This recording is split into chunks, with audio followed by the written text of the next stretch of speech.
আসসালামু আলাইকুম রহমতুল্লাহ। সম্মানিত শ্রোতা, আমার সামনে আজকে ছোট্ট একটা গ্রাইন্ডিং মেশিন দেখতে পাচ্ছেন। এটা যদিও ছোট জিনিস, এটা অনেক সময় অনেক গুরুত্বপূর্ণ কাজে ব্যবহৃত হয়। এই মেশিনটাতে সমস্যা হচ্ছে, মেশিনটার সবকিছুই ঠিক আছে, যেমন বিয়ারিং টেয়ারিং সবকিছু ওকে, কিন্তু মেশিনটা চলে না। সমস্যাটা কি, এটা প্রথমত আমাদেরকে ফাইন্ড আউট করতে হবে, তারপর সমাধান করতে হবে। এর সমস্যা যতটুকু বুঝলাম সেটা হচ্ছে মেশিনটার এই যে লাইনটা, মেইন যে লাইনটা, আমি প্রথমত লাইনটা চেক দিব, লাইনটা ওকে আছে কিনা। দেখেন, আমি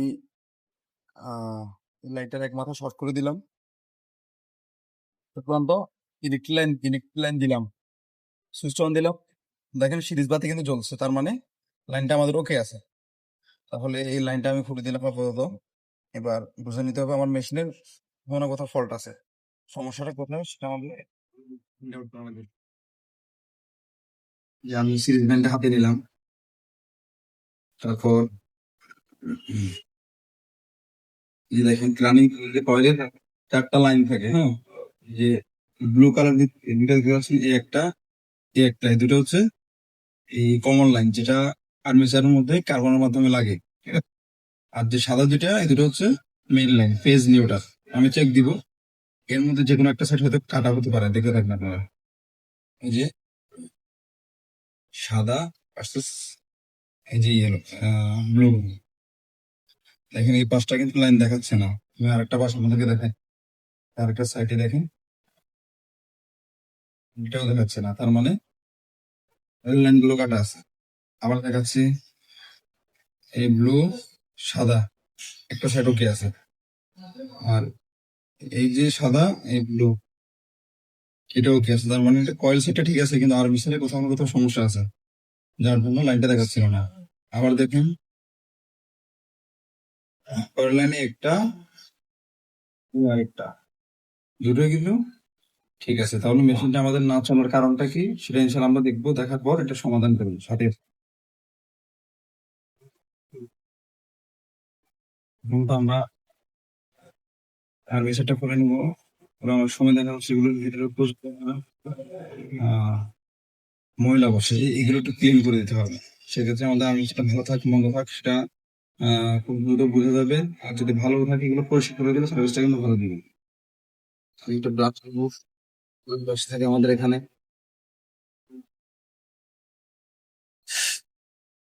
মূলত আমরা আর্মি ওয়াশ করে নিবো।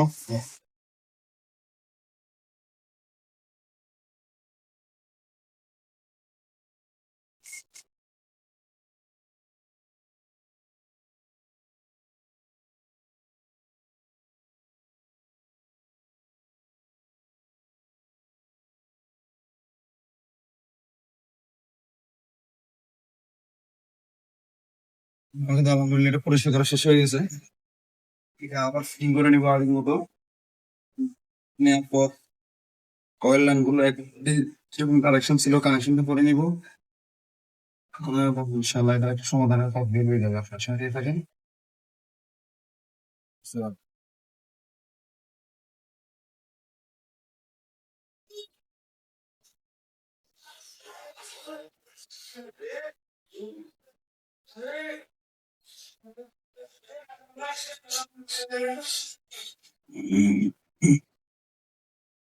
স্ক্রুগুলো খুলছিলাম, এগুলো লাগাই নিচ্ছি।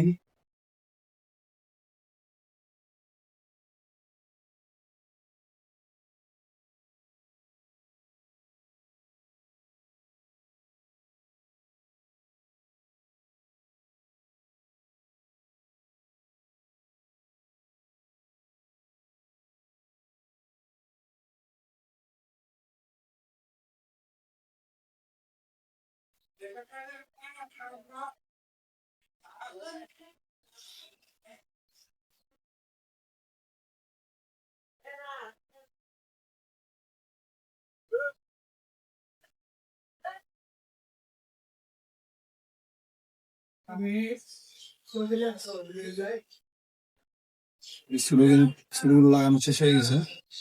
কানেকশনটা আবার আগের মতো সুন্দর করে করে দিব। হুম।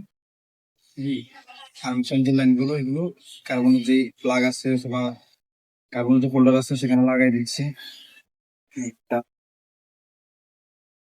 আচ্ছা, আরেকটা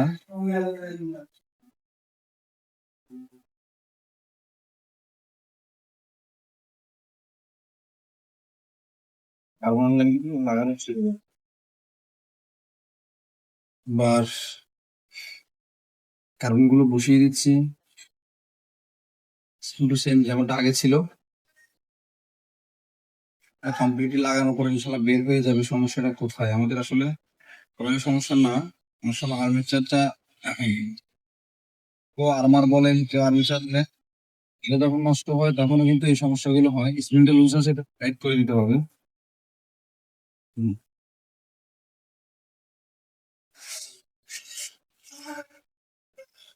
যখন কাজ স্প্রিংটা অনেক সময় লুজ থাকে, লুজ থাকা অবস্থায় কিন্তু কখনো আপনার কার্বনটা যদি লাগান, কারেন্ট সাপ্লাইটা করলে হবে না, আর পারফরমেন্সটা আপনার কখনো ভালো পাবেন না। যদি খেয়াল রাখতে হবে অবশ্যই স্প্রিংটা যাতে কখনো লুজ না থাকে। অনেক সময় লাগানোর ক্ষেত্রে যদি সঠিকভাবে লাগানো না যায় তাহলে স্প্রিংটা নষ্ট হয়ে যায়, এবং আপনার একটা খুব কঠিন একটা ব্যাপার।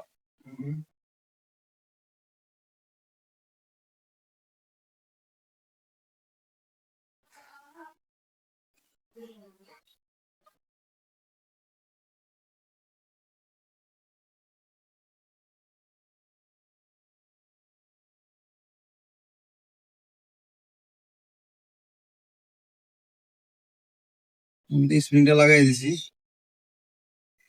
স্প্রিংটা লাগানো খুব কঠিন একটা কাজ, যদি এটা খুলে যায় সেক্ষেত্রে আবার ফুলকি জ্যাম করে লাগানো, স্ট্রং করে লাগানো কঠিন হয়।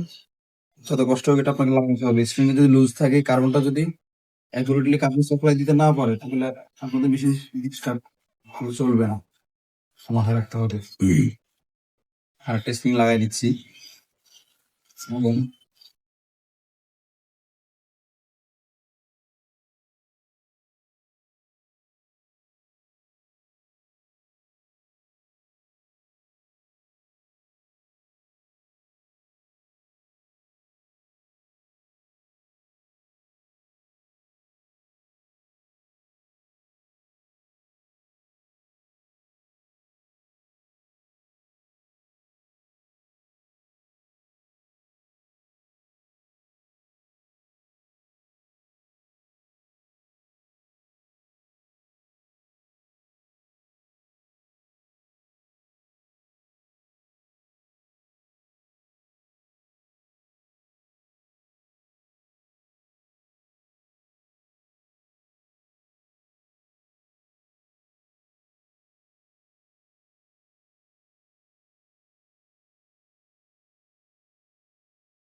লাগানো শেষ।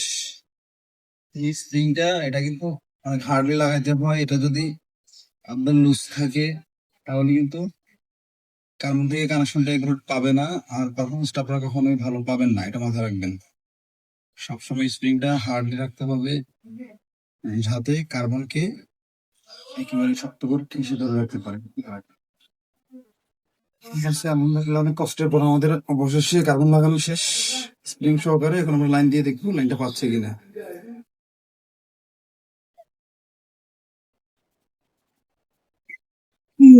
আপনাদের সমস্যা, কার্বন জনিত সমস্যা সবই সমাধান আলহামদুলিল্লাহ।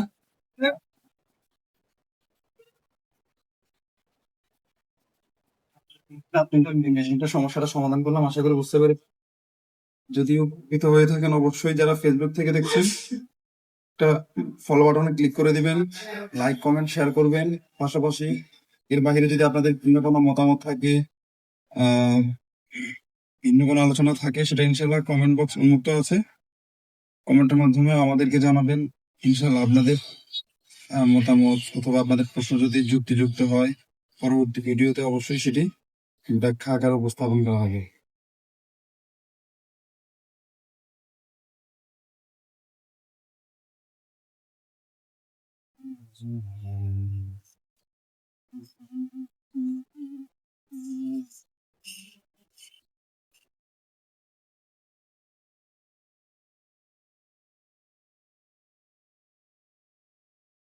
যেটা ছোট ক্যাপাসিটরটা আসলে ইউজ করা হয় যাতে ভোল্টেজটা ফিল্টার করে মেশিনে সাপ্লাই দেওয়া হয়। এটা অনেক সময় নষ্ট হয়ে যায় বা অনেকে ফেলে দেয়, তাদের তেমন কোনো সমস্যা হয় না। কিন্তু যদি এটা ইউজ করা যায়, রেখে দেওয়া যায়, তাহলে কিন্তু ভালো হয়। এটাতে উপকার আছে।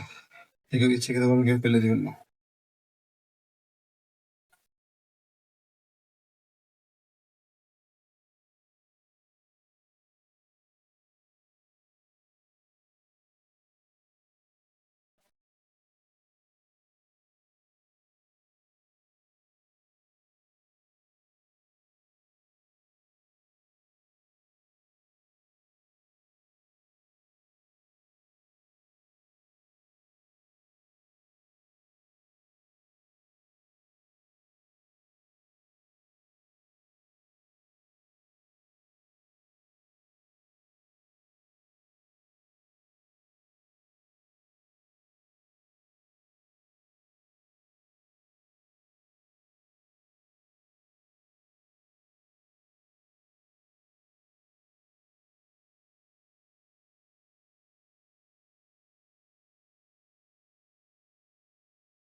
লাইন পাচ্ছে না, তার মানে হচ্ছে আমাদের সুইচটাও খারাপ আছে। সুইচটা চেঞ্জ করে দিতে হবে। সুইচটা একবার চেক দিয়ে নিই। সেলাই খোলা লাগানো হয়। এই আমাদের লাইনটা খোলা ছিল।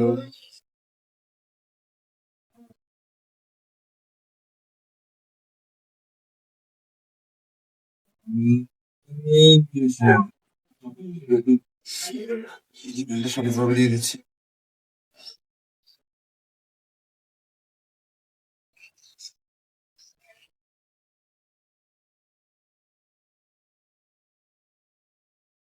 আর অনেক সময় আমরা এরকম এই ক্যাপ গুলো পাই, এগুলো দিয়ে জয়েন্টটা এগুলো করে রাখা হয়। এগুলো কিন্তু প্যাচ সিস্টেম থাকে, এগুলোকে ফেলে দিবেন না আসলে কারণ ছাড়া।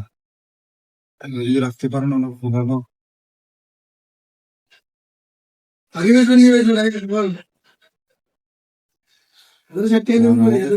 কাজের মাঝখানে যদি কেউ আবল তাবল বকে, মনে করুন মাথা সমস্যা লাগে, লোকজন আছে আশেপাশে, এদের কথা কারণে দরকার নাই। শুধু আমাদের কাজগুলোই প্রয়োজন আর কিছু না। আশেপাশে চার লোক থাকে, কানে দর্শক বন্ধুরা, আগের একটা কাজ আমাদের কমপ্লিট। আমরা ফিটিং দিয়ে দিব। ফিটিং দিয়ে দেওয়ার পর মেশিনটা একবার চেক করে আপনাদের সম্মুখে ইনশাল্লাহ দেখাবো। আশা করি এই পর্যায়ে এই মেশিনটা বেশি সমস্যা ছিল, কারণ কিছুদিন আসলে আসলে ভাবে বুঝতে পেরেছেন। ফিটিং করে দিচ্ছি।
ইনশাল্লাহ আগামী ভিডিও আসা পর্যন্ত সকালে ভালো থাকবেন, সুস্থ থাকবেন। আল্লাহ হাফিজ। আসসালামু আলাইকুম। আমি জানি তুমি বুঝে